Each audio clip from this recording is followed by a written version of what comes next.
Acá tenemos otro problema, que es el primer problema que aparece con plano inclinado.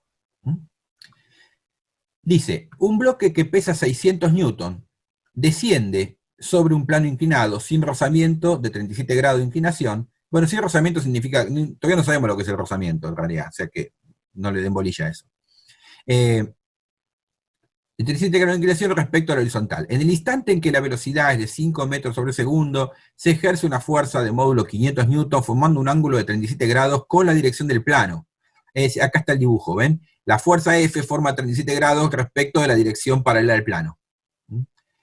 Dice hallar la aceleración del bloque, el valor de la reacción del plano, que es la fuerza normal, y después pregunta cuánto debería valer F para que siga descendiendo con velocidad constante. Bueno, muy bien. Entonces, empecemos por acá. Me dan la fuerza y hay que calcular la aceleración del bloque y la normal del plano.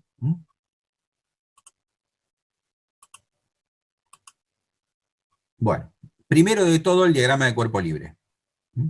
¿Qué fuerzas tenemos? Tenemos la fuerza peso, la fuerza F y la fuerza normal. Ahora, acá vamos a ver por qué, pero ahora les voy a explicar. Siempre que uno tenga un plano inclinado, conviene tomar como sistema de coordenadas un eje que sea paralelo a la dirección del plano inclinado y otro eje perpendicular a la dirección del plano inclinado. O sea, no tomar una dirección horizontal vertical, sino tomar una dirección, los ejes, digamos, inclinados en la dirección del plano. Ahora les voy a explicar por qué conviene eso. ¿Está bien? Fíjense que si yo tomo un sistema de coordenadas, cualquiera que tome, así lo tomara, digamos, vertical, horizontal, o como este que dibujé acá, siempre acá va a haber fuerzas que no tienen la dirección de los ejes, ¿no? Por ejemplo, si yo hubiera tomado un sistema horizontal y vertical, ¿no? Tendríamos que descomponer las fuerzas que no son ni horizontales ni verticales, o sea, la normal y la fuerza F. En el caso de que este sistema que elegimos, tengo que descomponer las fuerzas que no tienen esa dirección. ¿Y cuáles son las fuerzas que no tienen la dirección de los ejes? Y bueno, la normal sí tiene la dirección de los ejes, porque tiene la dirección del eje Y. Pero habrá que descomponer la fuerza F y la fuerza peso. ¿Está bien? Desde ese punto de vista de la descomposición de las fuerzas, es prácticamente lo mismo tomar el sistema horizontal vertical que tomar el sistema de ejes inclinado con el plano, desde el punto de vista de la descomposición de las fuerzas. Pero existe otra razón por la cual conviene tomar este sistema y no el horizontal vertical, que lo vamos a ver ahora en unos minutitos. ¿Bien? Entonces, supongamos que yo tomo esto, lo primero que tengo que hacer es escribir las ecuaciones de Newton en la dirección X y la dirección Y. Acá viene una cosa que es totalmente general para todos los problemas en la materia, desde acá hasta el último día de la materia, en los que haya plano inclinado. Siempre en un plano inclinado, el ángulo que forma la fuerza-peso con la dirección de la normal, que sería el eje Y, digamos, la dirección perpendicular al plano, es el mismo ángulo alfa de la inclinación del plano. ¿Por qué pasa eso? Porque ¿qué es el ángulo alfa? Es el ángulo entre la horizontal y el plano inclinado. Y este ángulo que está acá, ¿qué es? Es el ángulo entre la vertical, que es la perpendicular a la horizontal, y la dirección de la normal, que es la perpendicular a la dirección del plano inclinado. O sea, es el ángulo entre las dos perpendiculares a las rectas originales, ¿no? La vertical perpendicular a la horizontal, la dirección de la normal perpendicular al plano inclinado. ¿Está bien? Por lo tanto, es el mismo ángulo. Es decir, este ángulo es el mismo ángulo alfa que el que tenemos acá. Vale también 37 grados en este problema. ¿Está? Bien, entonces eso ténganlo en cuenta porque de ahora en más lo vamos a usar siempre eso, ¿no? ¿Está bien? Que ese ángulo forma el mismo ángulo de inclinación del plano inclinado. Bueno, entonces ahora sí, descompongamos las fuerzas. Estamos trabajando con este sistema de coordenadas X e Y que está acá. Muy bien. Entonces, empecemos en la dirección X. ¿Qué vamos a tener? Bueno, miren, acá tenemos la componente de la fuerza F, que este ángulo también vale 37 grados, porque el problema me dice que vale 37 grados también, ¿no? Entonces, como la dirección X es digamos, tiene que ver con el coseno del ángulo, porque es el cateto adyacente, entonces acá tengo que poner F por el coseno de 37. ¿Está bien? Esa sería la componente X de la fuerza F. Después tengo que poner la componente X de la fuerza peso. Pero la componente X de la fuerza peso, fíjense que tiene que ver con el seno del ángulo. Porque como la fuerza peso forma un ángulo de 37 grados con la dirección perpendicular al plano, ¿no? la dirección paralela, la componente paralela del peso al plano inclinado, tiene que ver con el seno. Pero además es negativa porque apunta en sentido contrario al eje X. ¿Está bien? Si ustedes quieren, dibujo acá la dirección. Acá uno tendría que dibujar la otra dirección, ¿no? Para ver la descomposición esta, ¿no? Ahí lo tienen. Ahí tenemos la descomposición del peso, ¿ven? La componente X del peso va en contra de la dirección X, ¿ven? Por eso es negativa y tiene que ver con el seno del ángulo, es el cateto opuesto, ¿está bien? Entonces ahí tenemos la ecuación. La normal no tiene componente X, y entonces me queda directamente esto, f por el coseno de 37 menos el peso por el seno de 37, me tiene que dar la masa por la componente X de la aceleración. Hasta ahí vamos bien. Ahora, después, ¿qué es lo que va a pasar? Tengo que hacer la componente Y. Para la componente Y tengo que trabajar con la componente Y de la fuerza, que ahora va a ser el seno, ¿ven? Ahí lo tengo. La componente Y de la fuerza tiene que ver con el seno del ángulo, es el cateto opuesto, y es positiva además, porque apunta hacia la Y es positiva, y la componente Y del peso es negativa, es mg por el coseno del ángulo, pues el cateto adyacente, pero negativa porque va en contra de la dirección Y. Ahí lo tengo. Y falta poner la normal. La normal no hay que descomponerla porque la normal directamente tiene dirección Y. Y es positiva, así que va sumando.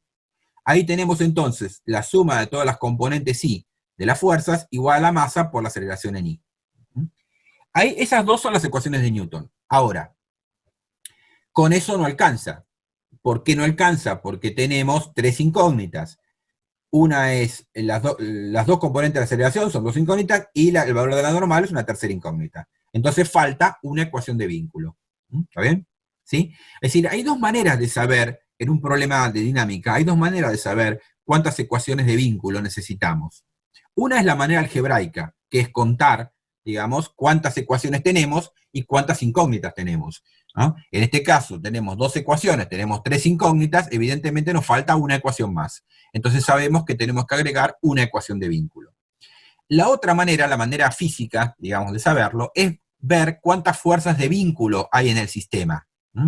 Hasta ahora, lo único que dijimos que las fuerzas de vínculo son las normales. Después vamos a ver que hay otro tipo de fuerzas de vínculo, además de las normales. Pero si yo tengo una normal, tengo que tener una ecuación de vínculo. Y en este problema hay una fuerza normal. Por lo tanto, hay que poner una ecuación de vínculo. Si en un problema hay dos normales, bueno, habrá que poner dos fuerzas de vínculo, ¿sí? Pero en este caso hay una sola. Bien, entonces, ¿cuál es el vínculo? Y acá viene la razón por la cual conviene elegir el sistema inclinado con el plano y no el sistema horizontal vertical. Porque ¿cuál es el vínculo? El vínculo es que el cuerpo se desliza sobre el plano inclinado.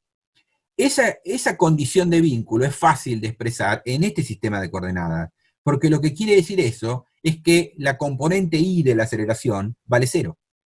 Porque si la componente Y de la aceleración no valiera cero, el cuerpo se me despega del plano. Si yo hubiera tomado un sistema de coordenadas horizontal y vertical, hubiera sido más difícil expresar esa ecuación. Porque ¿cómo expreso en un sistema horizontal y vertical que la aceleración tiene que tener la dirección esta? Tendría que expresar, expresar el versor que apunta a la dirección oblicua. Se puede hacer, pero matemáticamente es más complicado. ¿Está bien? Entonces, por esta razón es que conviene, en un plano inclinado, siempre elegir los ejes paralelo y perpendicular al plano, porque eso me permite escribir fácilmente la ecuación de vínculo. ¿Está bien? No es tanto el problema de cómo descompongo la fuerza, sino el problema de los vínculos, lo que tengo que mirar, ¿no? Entonces, en este caso, el vínculo se expresa como que la aceleración en Y es cero. Bueno, y ya está. Una vez que uno pone que esto vale cero, ya tienen dos ecuaciones con dos incógnitas, porque la ecuación es la aceleración en X y la normal. Y ya está, es cuestión de reemplazar. Reemplaza el valor de la fuerza, de la masa, calculan la aceleración en X, y acá esto no está, reemplazan la masa y la fuerza en la ecuación de abajo, calculan la normal. ¿Está bien? Eso lo dejo para que lo terminen, ¿sí? Pero ya es una cuenta nada más, no tiene nada de raro, ¿sí? Bien, entonces, eso por un lado. Vamos a mirar un poquito el problema 13 como último problema para plantear hoy. Miren, Acá en el 11 tienen un problema parecido, solo que las fuerzas van en otras direcciones, ¿sí? ¿Está bien? Que es parecido al problema 10. ¿Mm? Vamos al problema 13. ¿Mm? En este problema ya tenemos una cuerda, y ahí vamos a tener que tener en cuenta otro tipo de vínculo. ¿Mm? La tensión de la cuerda también es una fuerza de vínculo. ¿Por qué la tensión es una fuerza de vínculo? Porque, ¿qué dijimos que era un vínculo? Un vínculo es una limitación al movimiento del sistema. El sistema no se puede mover de cualquier manera. Está limitado a moverse de determinada forma. Fíjense, ahora vamos a ver el detalle del análisis, pero acá, el cuerpo 1 y el cuerpo 2 no se pueden mover independientemente uno del otro, porque están agarrados por una cuerda. Entonces, si el cuerpo 2 baja una cierta distancia, por ejemplo, no sé, un centímetro, el cuerpo 1 está obligado a moverse un centímetro hacia la derecha, porque la cuerda es inextensible. No se puede estirar la cuerda, ni aflojar tampoco. Entonces, eso quiere decir que los dos cuerpos están relacionados en cuanto a sus aceleraciones. Están relacionados por la cuerda, y eso es un vínculo. Entonces vamos a ver en este problema qué es lo que pasa. Vamos a ver qué dice el enunciado. Determinar el módulo de la aceleración de cada cuerpo y la fuerza ejercida por la cuerda, o sea, la tensión, que une el sistema de los dos bloques de la figura. No hay rozamiento, bueno, todavía no sabemos lo que es el rozamiento, y la polea y la cuerda tienen masas despreciables, ahora sí vamos a analizar un poquito eso. Y después dice que el sistema parte con velocidad cero. Este dato no sirve para nada. Que el sistema parta con velocidad cero es totalmente irrelevante. Yo quiero calcular la aceleración. Y a la aceleración no le interesa cuál es la velocidad inicial. La aceleración depende de las fuerzas, ¿sí?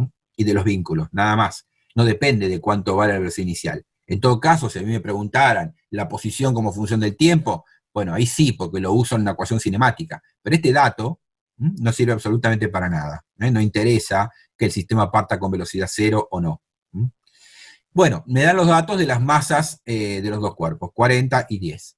Bueno, vamos a ver un poquito cómo se trabaja en ese caso.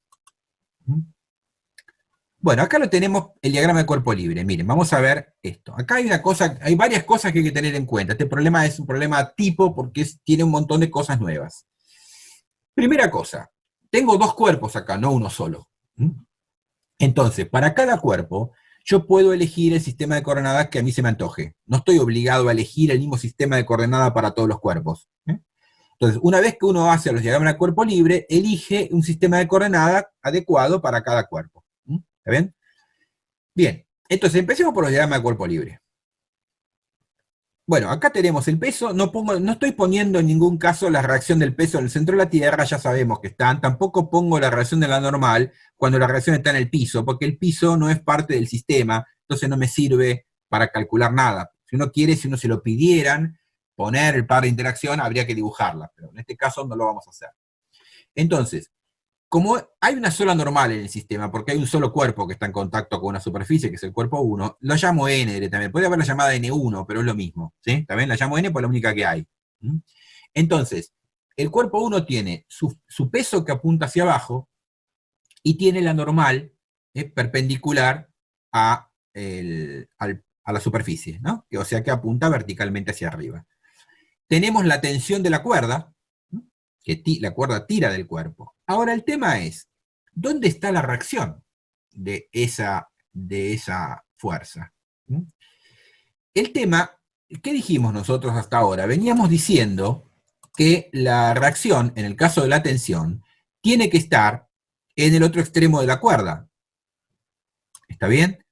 Ahora, ¿qué pasa? Miren, si yo considerara la reacción acá, la cuerda solamente tira, o sea, la tensión en esta parte tiene que ir para arriba. Pero esta fuerza, así para arriba, no puede ser la reacción de esta. ¿Por qué no puede ser la reacción? Y porque no cumple el tercer principio de Newton. La acción y la reacción tienen que tener direcciones exactamente opuestas en el espacio. Y estas dos fuerzas forman 90 grados entre sí, no forman 180 grados, ¿no? Esta tensión con esta. Entonces no puede ser la reacción. ¿Qué es lo que pasa? Lo que pasa es que en este problema la cuerda pasa por una polea. Esta polea ideal lo que hace es desvía la dirección de la fuerza. Lo que pasa es que la cuerda, este tramo de cuerda, está apoyado sobre la polea. Y después tengo un segundo tramo de cuerda que está apoyado también sobre la polea y sobre el otro cuerpo. Entonces, en realidad, lo que tengo que hacer es analizar los tramos por separado, ¿no? yo acá tengo un tramo de cuerda que va entre el cuerpo 1 y la polea, y la reacción de esta fuerza va a estar acá, va a estar en la polea. Esto que está acá es la reacción de esta. ¿Está bien? Ahora sí no hay problema, ven que no tienen la misma dirección. ¿Está bien? En realidad tienen la misma dirección, está mal dibujado parecería que fue más chiquita la fuerza, ¿no? Pero en realidad es la misma, ¿eh? Vamos a tomar esta misma y dar la vuelta. ¿Está bien? Ahí, así. Y entonces esta fuerza es la reacción. Ahí, ¿no? Ahí está. ¿No? Esta sería la reacción de esta. ¿Ah? Muy bien.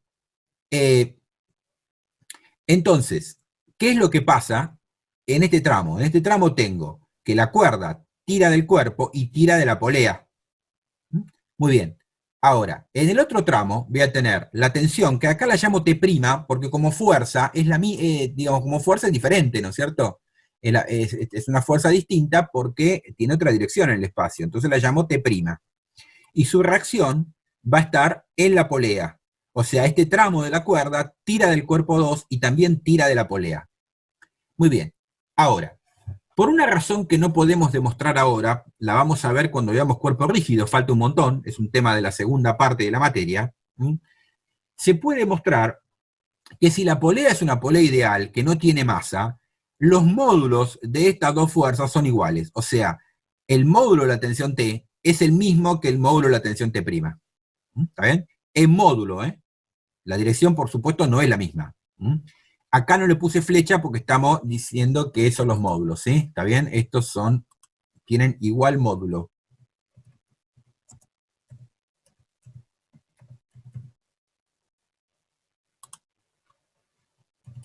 Ahí está.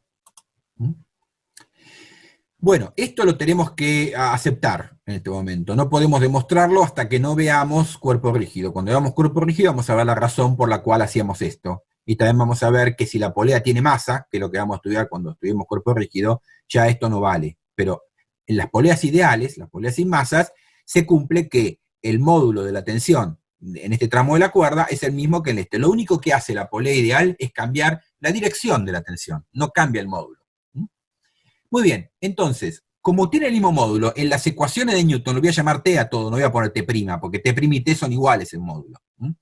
Entonces, ahora, una vez que tenemos los diagramas de cuerpo libre hechos, ven que ya están completos los diagramas de cuerpo libre, el peso, la tensión en este cuerpo. En el cuerpo 2 no hay ninguna normal porque el cuerpo 2 está colgando, no está apoyado sobre nada. ¿Está bien? En cambio, en el cuerpo 1 tengo el peso y la normal. Fíjense que una cosa, como les decía recién, en este problema yo tengo dos fuerzas de vínculo. Una de ellas es la normal, la otra es la tensión. Porque la tensión lo que hace es conecta el movimiento de un cuerpo con el del otro. Están ligados los cuerpos, se dice que están ligados. Si el cuerpo 2 baja una cierta distancia, el cuerpo 1 tiene que moverse la misma distancia para la derecha, porque si no se estaría estirando la cuerda y eso no puede pasar. ¿Está bien? O se estaría aflojando. Se supone que ninguna de las dos cosas ocurre, ¿no? Bueno, entonces una vez que tenemos planteado el diagrama, vamos a tomar los sistemas de coordenadas. Para el cuerpo 1 voy a tomar el horizontal X y el vertical Y, y para el cuerpo 2, esto es una cuestión de nombres, no hace falta tomar dos ejes para el cuerpo 2 porque hay fuerza solamente en una dirección, que es la dirección vertical. Y a esa dirección le voy a llamar X, no le voy a llamar Y. Y fíjense que lo tomé positivo para abajo. Es decir, tomé como si esto fuera la continuación del eje X, como si el eje X tuviera la dirección de la cuerda y doblara acá, digamos, ¿no? ¿Saben? Esto es otro eje X, por supuesto, no es el mismo eje X que la masa M1. Pero lo elijo así, siguiendo la dirección de la cuerda y siguiendo la misma dirección que tenía el eje X horizontal. O sea, si el cuerpo 1 se mueve positivo hacia la derecha, voy a considerar positivo el movimiento hacia abajo del cuerpo 2, como siguiendo la dirección de la cuerda. ¿Por qué hago esto? Esto no es obligatorio, uno puede hacer otra cosa, el sistema de coordenadas lo puede elegir como quiera, pero es muy útil y ahora les voy a decir por qué. ¿Por qué conviene? Así como en el plano inclinado, ¿no? convenía dibujar los ejes paralelo al plano y perpendicular al plano inclinado y no horizontal y vertical, debido al vínculo. Acá pasa lo mismo, conviene elegir el eje de esta manera siguiendo la misma dirección, el mismo sentido que tiene la cuerda, por una cuestión de los vínculos también. Ahora lo vamos a ver. Entonces, primero planteemos las ecuaciones de Newton para el cuerpo 1. En la dirección X tengo una sola fuerza, que es la tensión. Entonces, T tiene que valer la masa del cuerpo 1 por la aceleración del cuerpo 1 en X. ¿Ven que puse 1X? Esta es la ecuación de Newton del cuerpo 1 en la dirección X. Ahora, como en el cuerpo 1 también tengo fuerzas en la dirección Y, necesito una segunda ecuación, la ecuación del cuerpo 1 en la dirección Y. Bueno, acá voy a tomar la normal, es positiva, el peso es negativo, según la dirección del eje, y no hay otra cosa, así que me queda normal menos el peso, m1 por g, igual a masa 1 por la aceleración del cuerpo 1 en y. ¿Está bien? Estas dos son las ecuaciones del cuerpo 1, las ecuaciones de Newton del cuerpo 1, en x y en y. Ahora vengo al cuerpo 2. Para el cuerpo 2 voy a tener el peso, que tiene la dirección x positiva, por eso lo pongo positivo, ¿ven? Porque tomé x positivo hacia abajo, y la tensión, que recuerden que tiene el mismo módulo, T y T' tienen el mismo módulo, entonces acá voy a tener que poner el módulo de T, pero negativa, porque la tensión apunta en sentido contrario a la dirección positiva del eje X. O sea que voy a tener M2G menos T. Esto va a ser M2 por la componente X de la aceleración del cuerpo 2. Ahí tenemos entonces las tres ecuaciones de este problema. Ahora, en estas tres ecuaciones tenemos más incógnitas, ¿no? ¿Cuáles son las incógnitas de este problema? Bueno, tenemos, fíjense que vamos a tener, la tensión es una incógnita, la aceleración de 1 en X es una incógnita, la aceleración de 1 en Y es una incógnita, la aceleración de 2 en X es una incógnita, y la normal es una incógnita. Tengo 5 incógnitas y 3 ecuaciones. Del punto de vista algebraico, vemos que necesitamos 2 ecuaciones de vínculo, porque tengo 5 incógnitas, 2 ecuaciones. Desde el punto de vista físico, también veo que necesito 2 ecuaciones de vínculo, porque hay 2 fuerzas de vínculo, que son la normal y la tensión. ¿Está bien? Entonces, el vínculo asociado a la normal, fíjense que le puse una n acá, este es el nombre que le di a la ecuación de vínculo, es la ecuación de vínculo debida a la existencia de la normal. Bueno, esto es lo mismo que antes. El cuerpo 1, si se desliza sobre la superficie porque existe la normal, la componente I de la aceleración tiene que valer 0. Ahí tengo un vínculo. Y ahora tenemos que escribir la ecuación de vínculo asociada con la tensión. Y esto es lo que decíamos recién. Si en un tiempo dado el cuerpo 2 bajó 1 centímetro, digamos, en el mismo tiempo el cuerpo 1 tiene que moverse 1 centímetro hacia la derecha. O sea, los desplazamientos del cuerpo 2 y del cuerpo 1, el cuerpo 2 hacia abajo, del cuerpo 1 hacia la derecha, tienen que ser iguales en todo momento. Y para eso, la única manera de que eso ocurra es que los dos cuerpos tengan la misma aceleración. O sea, la aceleración del cuerpo 2 en la dirección X tiene que ser la misma que la aceleración del cuerpo 1 en la dirección X. Y acá lo tenemos, ¿ven? Esta es la ecuación del vínculo. La aceleración 1 en X es igual a la aceleración 2 en X, y como es la misma, la llamo A. ¿Está bien? Entonces ahora, una vez que tengo escritas las dos ecuaciones de vínculo, vengo acá y reemplazo todos los vínculos. Entonces, miren, la primera ecuación me queda que T es igual a M1 por A directamente, porque esta 1X valía A. En la ecuación 2 tenemos normal menos el peso igual a M1 por A1I, pero A1I valía 0, entonces esto es igual a 0. Y en la ecuación 2 en X tengo el peso menos la tensión igual a M2 por A, la misma A que acá, porque teníamos el mismo valor. Bueno, a partir de ahora, esto es un despeje algebraico. Ahora miren, el hecho de que yo haya elegido la dirección positiva de este eje X del cuerpo 2 en la misma dirección positiva, digamos, que tiene el desplazamiento del cuerpo 1, hace que cuando yo sume la ecuación 1 en X con la 2 en X, fíjense lo que pasa. La ecuación 1 en X tiene la tensión sumando, la ecuación 2 en X tiene la ecuación restando, la tensión restando. Si yo la sumo miembro a miembro, se me va la tensión. Entonces eso me permite calcular la aceleración rápidamente, porque si yo sumo la ecuación en X, la ecuación 1 en X con la ecuación 2 en X, se me simplifica la tensión, de este lado me queda M2 por G nada más, y del lado derecho me queda M1 por A más M2 por A, sacando factor común me queda M1 más M2 por A. Y de ahí despejo la aceleración pasando dividiendo. Y ahí tengo lo que va en la aceleración del sistema, ¿ven? M2 dividido M1 más M2, todo por G. Este es el resultado de la aceleración. La normal la saco de la ecuación en I, que es inmediatamente el cuerpo, el peso del cuerpo 1. Y la tensión, una vez que tengo despejada la aceleración, vengo a la ecuación 1, por ejemplo, y multiplico la aceleración por M1, y acá la tengo, es la misma aceleración multiplicada por M1, ¿ven? Y me queda la tensión en la cuerda. ¿Ven? Y ahí resolvimos todo el problema.